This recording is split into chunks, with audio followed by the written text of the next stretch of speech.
नवीन वर्षाच्या सर्वांना माझ्याकडून हार्दिक हार्दिक शुभेच्छा। 2025 गेले, 2026 आले, तर 2026 हे सर्वांना आनंदमय भरभराटीत जाऊ हीच देवाकडे मी प्रार्थना करते। चला तर व्हिडिओला स्टार्टअप करूया।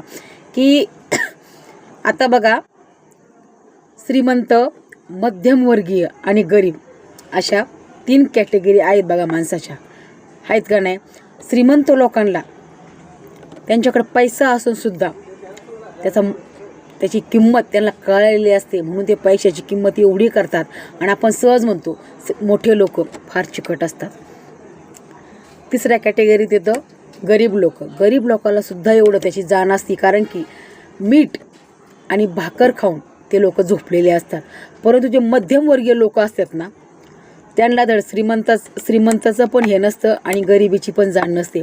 मध्यमवर्गीय म्हणजे कधीतरी शहरात जातात व्यवसाय करण्यासाठी आईवडील, आणि आईवडील शहरात गेल्यामुळे त्यांना पण असं वाटतं की आम्हाला शिकता आलं नाही, परंतु आमच्या मुलाबाळांना शिकता आलं पाहिजे, म्हणून ते इतके कष्ट करतात, कंपन्यांनी इतके कष्ट करतात की मुलाला इंजिनिअरिंगला घालतात, म्हणजे घालतातच, परंतु त्या मुलाबाळांना अजिबात त्याची किंमत काय असते ना, कधीच नसते।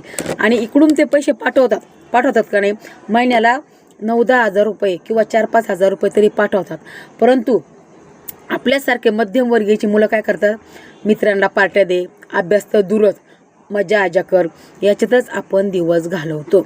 आणि याच्यात दिवस घालवल्यामुळे आपल्यापेक्षा गरीबातला गरीब आणि आपल्यापेक्षा श्रीमंतातला श्रीमंत मुलगा हा पास होतो आणि मेकॅनिकल इंजिनिअरिंग किंवा कॉम्प्युटर इंजिनिअरिंगला पास होतो तो। परंतु मध्यमवर्गीय मुलगा इथेच चुकतो का नाही?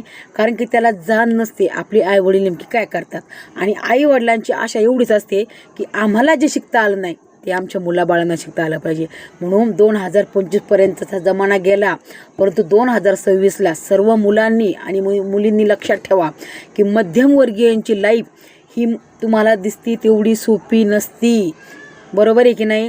म्हणून आपल्या आईवडिलांचं जर नाव कमवायचं असेल ना आपल्याला, तर आपल्याला पार्ट्या वगैरे बंद करून आपल्याला फक्त शिकायचाच विचार करायचा आहे। तुम्ही जर 5-6 वर्ष व्यवस्थित शिकले, नंतर तुम्हाला मजा आजाच करायची हो, कारण शिकायच्या वयात जर तुम्ही मजा आजा करीत बसले ना, ज्यावेळेस तुम्हाला मज्जा करायची त्यावेळेस तुम्हाला गाढवासारखं राहावं लागणार आहे।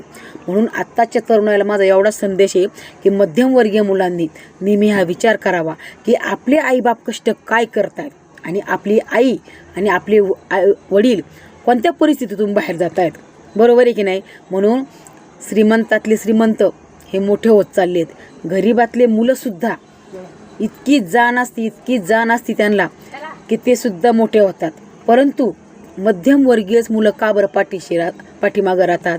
मग त्याला कारण एकमेव म्हणजे हे, दर ते श्रीमंतही नसतात, दर ते गरीबही नसतात। म्हणून दोन्ही कॅटेगरीपेक्षा मध्यमवर्गीय हा कधी पण ढासळलेलाच आपल्याला दिसतो।